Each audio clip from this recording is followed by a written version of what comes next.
100 വർഷത്തിനിടെയുള്ള test ചരിത്രത്തിൽ ഏറ്റവും മികച്ച ബോളിംഗ് ശരാശരിയുള്ള ലോക ക്രിക്കറ്റിലെ ബോളർമാരെ എടുത്താൽ അവരിൽ തലപ്പത്ത് നിൽക്കുന്നത് ബുംറയാണ് എന്ന ഞെട്ടിക്കുന്ന റെക്കോർഡിലേക്കാണ് ആ സമയത്ത് അദ്ദേഹം എത്തിയത്.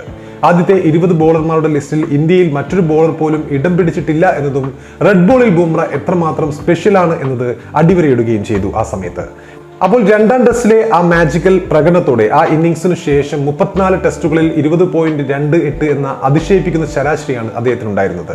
64 ഇന്നിംഗ്സുകളിലാണ് അദ്ദേഹം ആ സമയത്ത് ഇന്ത്യക്കായി ബോൾ ചെയ്തിരുന്നത്. ഇവയിൽ ആ സമയത്ത് 6802 പന്തുകൾ എറിഞ്ഞ് അദ്ദേഹം വിട്ടുകൊടുത്തത് 3084 റൺസ് മാത്രമായിരുന്നു.